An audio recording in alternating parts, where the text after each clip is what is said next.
Welcome to Women in Hip Hop Wednesdays. I am Coco Peila, multi-hyphenate hip hop artist, MC, singer, producer, songwriter, songwriting coach, cultural organizer, hi Olivia, and the music midwife. And this is Confessions of a Black Feminist Rapper. So this is where I get real about what it means to move through the world as a Black feminist hip hop artist, where the personal, the political, and the cultural collide. Today's confession is this. I've carried a deep sense of being messy my whole life. Not just like the surface kind of messy, like the dishes in the sink haven't been washed yet, or it's a pile of unfolded clothes in the corner, but messy in my being. Messy is how the world saw me, and messy is how I saw myself, which I think is the most important part, what I ended up internalizing about myself. I grew up poor and working class with a single mother in the home most of my first 11 years of my life. And by the time she had me, my mom had already been stigmatized and labeled crazy. And that word crazy comes straight out of mental health oppression. It's how the dominant group in society labels anything that doesn't fit their narrative of normal. So I'm not a psychologist, I'm not a psychiatrist or a doctor, but I do know so much of what people labeled as crazy in my mom were symptoms of trauma, right? Abuse, neglect, PTSD, and later drug use, that they would be like, oh, she's acting so crazy. And as a young person, I did not know that that was what was happening, right? And so I knew something was not right about what they were saying. So it's like, no, I know my mom, she's not crazy, but I didn't understand what that was. Hi, love. Hey, Haley. So back then, messy wasn't a pop culture word to describe a woman who was untethered, emotional, struggling.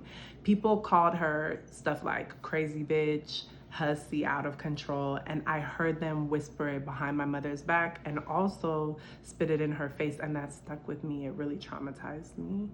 And I want to note here that my mom was a white woman.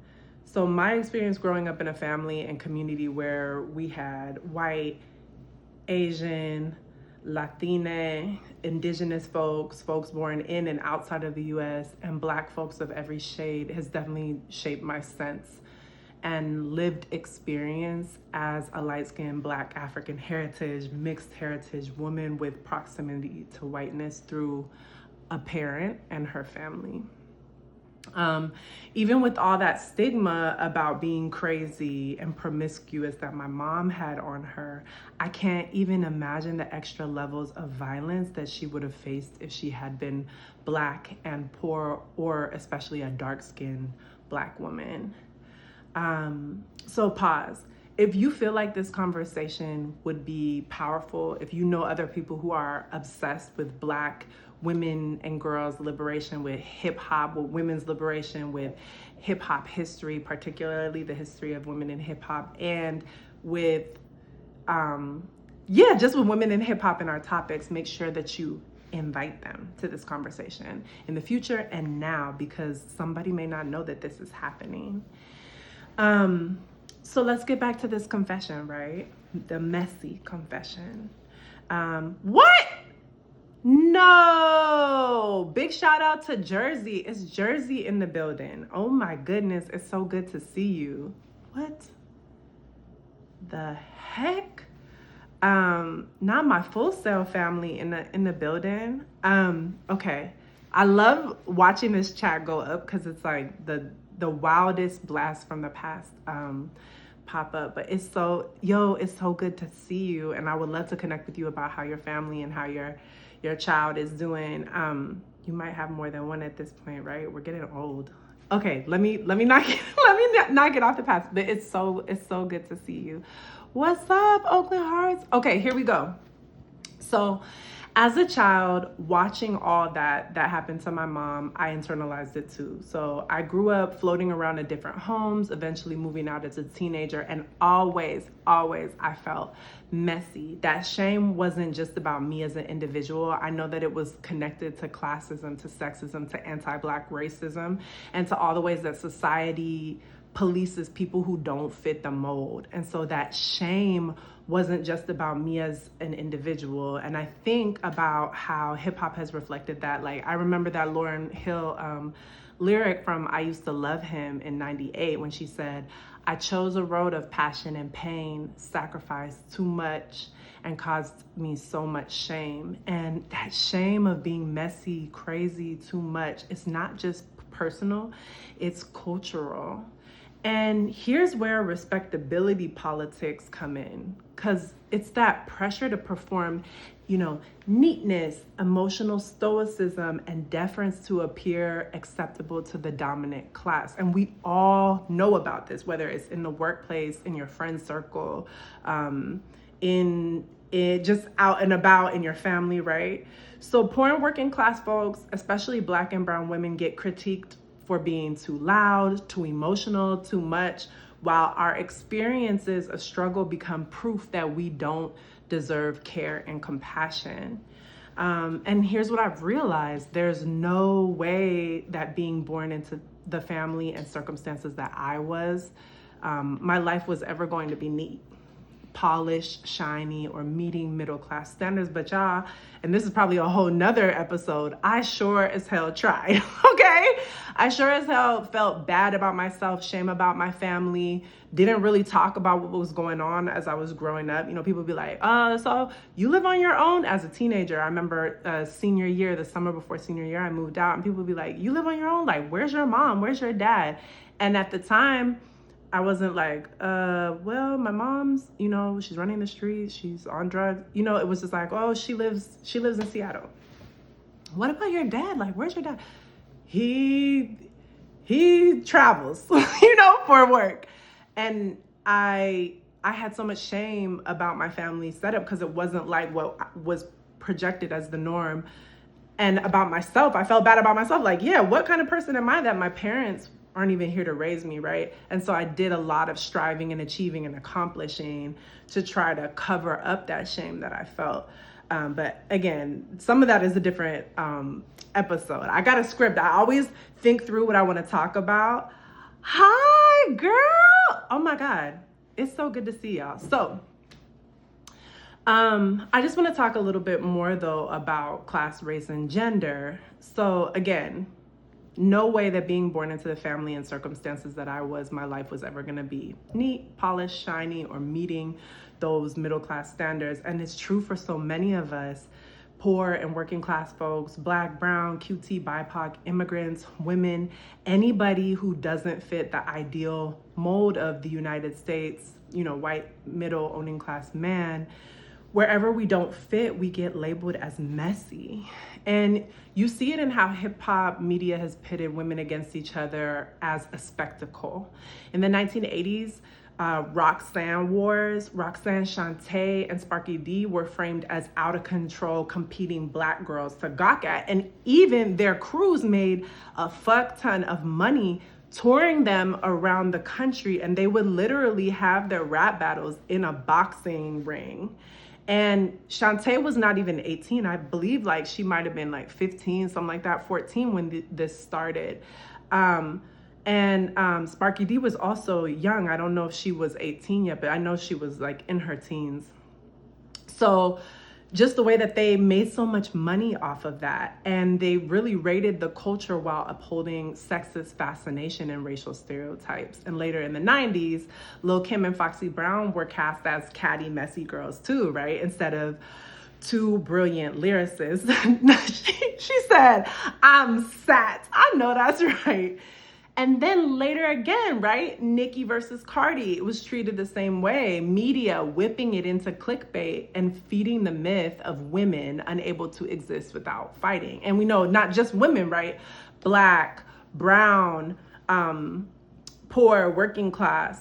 So let's keep it all the way real though. okay? This country was founded on denial. White owning class men created racism to justify imperialism, colonization, genocide, exploitation, and slavery and greed. And then they turned around and tried to erase their role in it. They never took accountability for the irreversible damage, the mass murders of millions, the displacement of entire communities, the destruction of cultures, languages, and spiritual practices. And they never owned up to the genocide, enslavement, exploitation, or the ripple effects their conquests set into motion. Those impacts have radiated through centuries, morphing into intergenerational trauma that shows up in our families and communities as mental health struggles, addiction, poverty, and more. Stick with me, because I promise you it's connected. Instead, they said, the problem isn't the system, the problem is you, right? You're crazy, you're messy, you don't fit, you failed. And this is so important to note because it's still happening to this day right here in the United States. We have a president who allegedly cheated his way into office through manipulation and lies in the media, even the use of AI, right? According to his ex-bestie, Elon Musk, who later admitted to cooking the books after they had a friend breakup, right? That same president is advocating to ban books that tell the truth about this country's history and the world. And while they're banning books here, the US government is also using our tax dollars to fund a genocide in Gaza carried out by the Israeli government against the Palestinian people. And I want to make it clear that just like all over the world, so many Israeli people are standing up to both the US and Israeli governments and demanding the end to genocide in Gaza. The banning of books, the rewriting of history, this is the same playbook that was used at this country's founding. And if we understand what was done here, we can see the connections to what the empire, shout out to my Star Wars heads. My partner is a Star Wars head, so I've started to get into Star Wars finally. But, you know, we can see the connections to what the empire is setting up and carrying out in Gaza today. And so circling back to the US, slavery hasn't truly been abolished. It's changed its face because this country was designed to exploit the majority of the people, including maintaining a permanent slave class. And that class was our ancestors through slavery, Jim Crow, sharecropping and segregation. And today it continues with our migrant workers, our farm workers, our immigrant laborers, and people imprisoned in this country still working for pennies an hour under the so-called exception. Well, it is an exception in the 13th Amendment. So now at this point, you like, hold up, Coco, like, what the fuck is you talking about? What does this have to do with hip hop, or with the stereotype that poor and working class brown and black folks, especially women and girls, are messy, crazy, and don't have their shit together, right? It's this, okay? Standing firmly in the present, speaking truth to power, looking back to understand what's happening now and how it shapes the future is so key, right? These things are all connected because what happens to Palestinian children who are surviving this genocide? Like, what happens to them for real?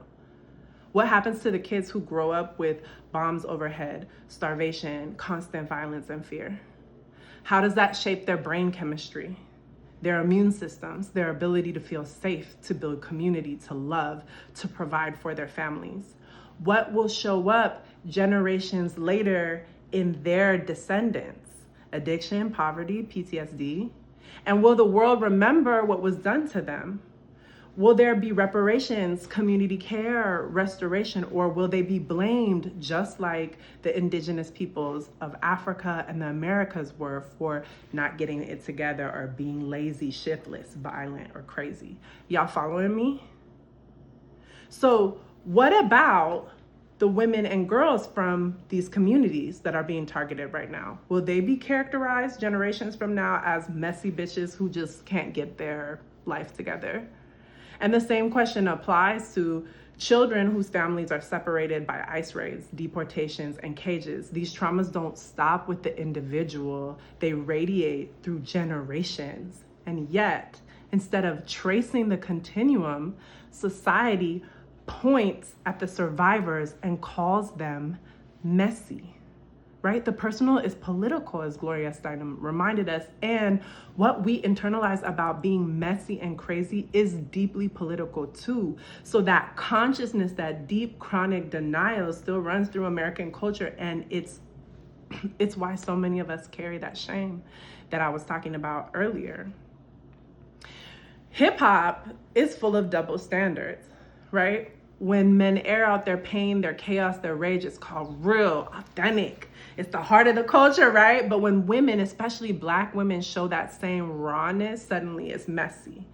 Look at Megan Thee Stallion, right? She was labeled as messy just for demanding safety and justice after being shot, right? Yet she led the move to wellness, launching a hub for mental health resources called Bad Bitches Have Bad Days Too, named after a line in her song Anxiety, offering therapy links, crisis hotlines, and support, especially to Black and LGBTQ communities. Even social media trolls call Coila Ray messy too, like attacking her body and her voice just for existing authentically as she was. And let's not forget how media, like I said earlier, obsessed over Cardi versus Nicki, feeding a narrative that they couldn't coexist, that women are always destined to fight for space. So I want to talk too about respectability politics in hip hop and how that comes up in Miss Lauryn Hill's iconic anthem Doo-Wop, that thing also released on that same album, The Miseducation of Lauryn Hill in '98.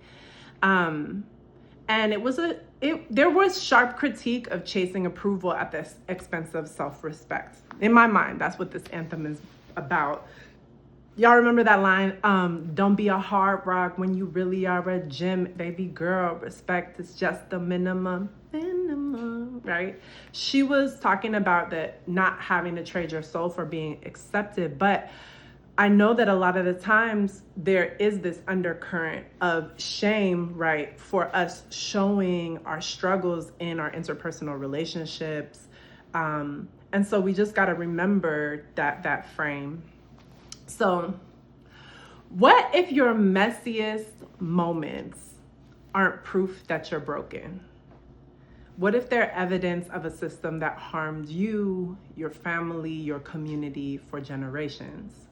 And what if instead of shame, we chose healing?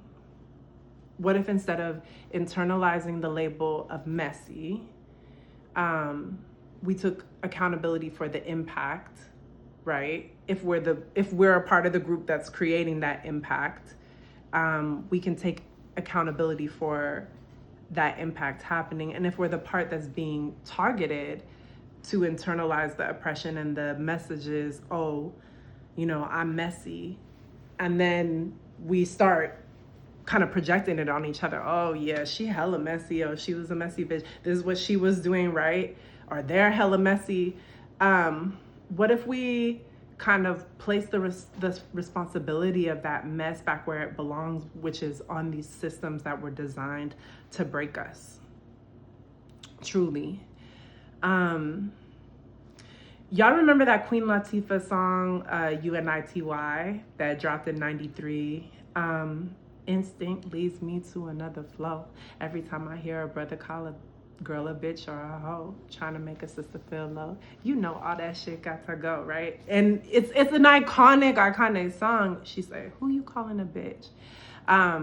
The whole story too talks about her life as a Black woman, just, walking. That first, I think it's the first verse where she talks about, walking out in her neighborhood and, a dude grabbing her ass, and then he's like, yeah, that was me, bitch, when she turns around to look. And I think that that story is so important, but also just connected to this whole topic of messy. This is connected to generations of disrespect and objectification and dehumanization of Black women, right? Because I just want to touch on all the ways that this radiates out into our lives, right? Like, African women were captured and transported and trafficked, right? And then sold, across oceans. And there's no way that then having to work as free laborers, right, and having their bodies and reproductive systems so deeply exploited and mistreated that doesn't then translate to how we treat each other, how people see us outside of our culture and community and inside of the community, you know? And so I feel like that verse on UNITY and the message that she was saying in each verse is so important, because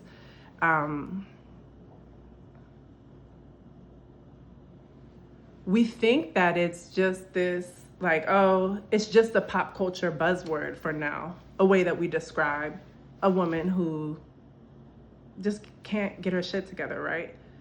But when we really touch into it and follow that theme and that line, it goes back hundreds of years, and it goes back to the creation of these systems. And like racism, right, is a systemic oppression that was created specifically to justify slavery and all of the greed and exploitation that happened, you know, and all of the resources that were amassed from that institution of racism. So I just want to say then, you know, if we can look at a Black woman and tell ourselves, well, she's a mess, she doesn't respect herself, you know, she's messy, she's a messy bitch, it then justifies her mistreatment, then justifies her exploitation. It then justifies her not getting paid as much on the dollar as her Black male counterpart or her white female counterpart, right? Or a white male counterpart who are doing the same quality and level of labor, right? And so these words have power and they have impact.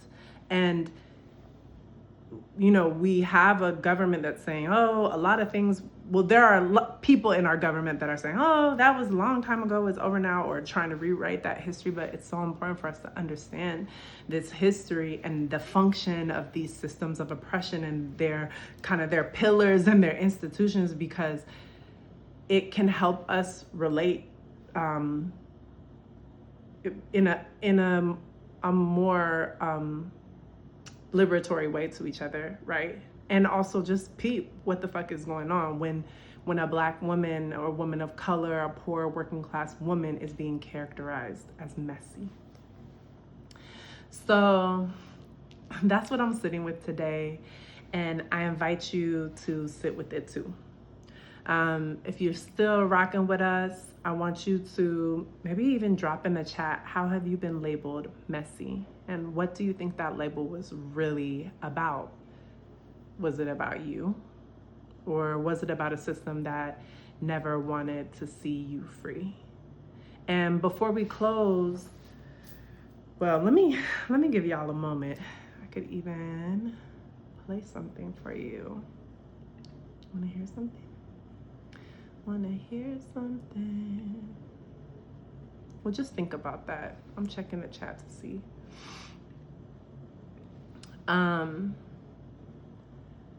Before we close, if you haven't already, I want to invite you to collect the prints. This is my limited edition Art Meets Music drop, and so far 8 people have collected it already. When you collect the print, you get access to the Love Me All Acoustic, and this song will only be available through the print. Such a valuable dialogue. I have never been called messy, but I have seen this happen to other sisters in my circle for reasons that were genuinely found unfounded. Thank you, love. Yeah, thank you for sharing. Ooh-wee. This is so beautiful. And thanks for rocking with me through all the ups and downs, right? I know sometimes people are like, girl, what is you talking about? Now you want to talk about Palestine, and now you want to talk about slavery, the institution of slavery. Now you want to talk about, you know, the founding of the United States, but it is truly all connected. I've been labeled in many ways, but I think this is Rising Roots. I think when I was younger, the things, let's see, stacked and sat with me, so they play over and over and can get in the way as I work to grow and become. Thank you. Oh yeah, I should delete. I have seen, I have even seen sisters be labeled messy for being kind to people on the onset and then setting boundaries once they've realized people were starting to take advantage of them or disregard their capacity. Yes, right? Absolutely. So it's like there are so many ways that this labeling can actually work to reinforce exploitation and mistreatment, right? So Black women, brown women, folks who don't fit the mold, right, are often navigating, do I set this boundary or will I be called messy? Okay, how do I set the boundary? Well, I can't be too loud about it. I can't be mean. I've got to be nice. And I have to speak in a certain way. I have to say it in a certain way. I might not be able to say it in the way that I would just naturally say it to my circle of friends or the people that I grew up with. I have to say it, I have to assimilate basically. And if I don't do it in the perfect way, that gets called messy, right? So it's huge. And I think that also, like I said earlier in the conversation, my mother got labeled messy and she was a white woman and I'm a light-skinned Black woman with mixed heritage, right? And proximity to whiteness, meaning exposure to white culture and the ability sometimes to code switch and assimilate, which was painful for me to have to assimilate, but also there's a way that I don't get targeted in the same way that darker skinned Black women or women, folks who didn't have access to upward mobility, going to college or being in these spaces where they were exposed to the acceptable behaviors and languages, right? And so, or way of speaking rather. So I feel like the conversation is key because it's not about me just saying, well, this is my lived experience and so this is what it is for all Black women, all women in hip hop, all poor working class people, all, QT BIPOC people, all immigrants. It's not about that. It's actually about opening up the conversation so we could all sit down at the table and talk about our lived experience. And as we listen and share with each other, then we get that fuller picture of reality, right? And I think that the interpersonal is so key because I know that when I hear something about someone's life from someone who I'm connected to, I become a better human and more knowledgeable about how to advocate for others, how to navigate the world, how to catch when I'm acting out internalized depression or oppression, right? And that's important. It's a part of what it is to be a human today. And I think it's also good because then when others call us on oppressive behaviors or ways that we're invested in systemic oppression that we may be unaware of, we don't have to be defensive. We can really be like, oh yeah, like this person has had a completely different lived experience and maybe they're calling me in to show up differently and interrupt the oppression and walk the talk, right? If you say that you about liberation, right? I feel like part of that walk is not just performing, I'm perfect and I always know what time it is and I always know how to, it actually is, I think for me, I've learned to lean into being messy. Like, I'm not perfect. Yes, this is multiple centuries old and I'm alive and I'm human and this mess is not fully mine, but I take up the charge of cleaning up my internalized oppression, cleaning up the way I navigate where I've been set up in the society to carry out a role of oppression, right? As someone born and raised in the US, I have so much power that I unawarely wield, right? And how do we navigate that and really build the world that we want? And a lot of it, I do believe, happens here in the interpersonal and also in the cleanup, in the messes, and in how we navigate that cleanup, and how we navigate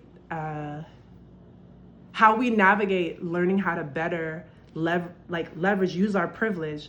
I'll tell you one thing, one of my close dear ones who I've been organizing with for a long time, since she was 28 and I was 16, I remember there was this important workshop we were both going to. It was out of state, and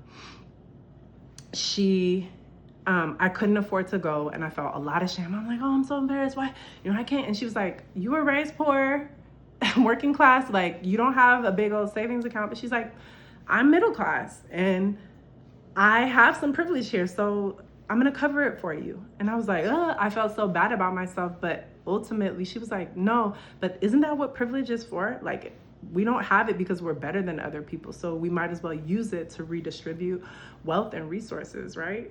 So, okay, well, I got a little caught up, but thank you so much for your contributions. What y'all shared really means a lot to me, and I know y'all didn't have to pull up and share those things, but again, I want to invite you to collect the print. This is my limited edition Art Meets Music drop, and so far 8 people have already collected theirs. When you collect the print, you get access to Love Me All, the acoustic version that released, and this song will only be available through the print.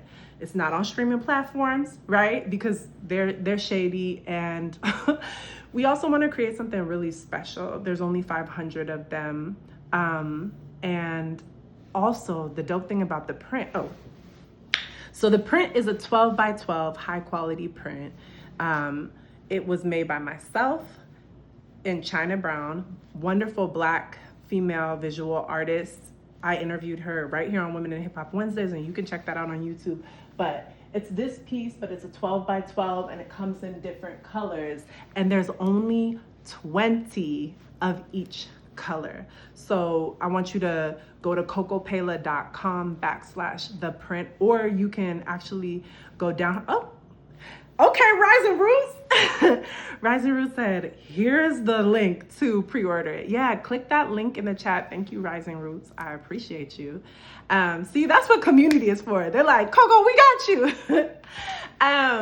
But yeah, click that link in the chat, copy paste it, go check out the different colors and pick out the color that you want, because there's only 20 of each. Dope thing is that we ship it to you, and on the back is a code, and that's how you download the new song. And it's a gorgeous song, multi-layered, deep meaning, beautiful, and also the first acoustic I've ever dropped in my 27 years of writing songs, in my 22 years of recording. What do I want to tell you? We'll also be gathering for a special online listening party Monday, September 8th at 8 p.m. Eastern. I'm going to drop the pre-order. Well, the pre-order link is already here for you to grab it. And once you pre-order it, you'll get information about how to come to the listening party. I want to thank y'all so much for coming today. We'll be back next Wednesday, 12 to 1 Eastern, for another episode of Women in Hip Hop Wednesdays. And if you missed any part of this live, you can catch the full replay on YouTube. So go ahead, snatch y'all prints up, okay? And if you're watching this later, you're like, wait, but it's on YouTube. I don't see the link in the chat. Go to cocopeila.com/theprint. That's COCOP to the E to the I to the L to the A.com. /the_print. And if y'all know of really dope women in hip hop who you want to be featured and interviewed, please DM my team, and you can connect us. You can make a group chat or whatever. And we love to use this platform to amplify women in hip hop doing the dope work. Y'all, hip hop is a conversation. So what the fuck is you saying? Peace.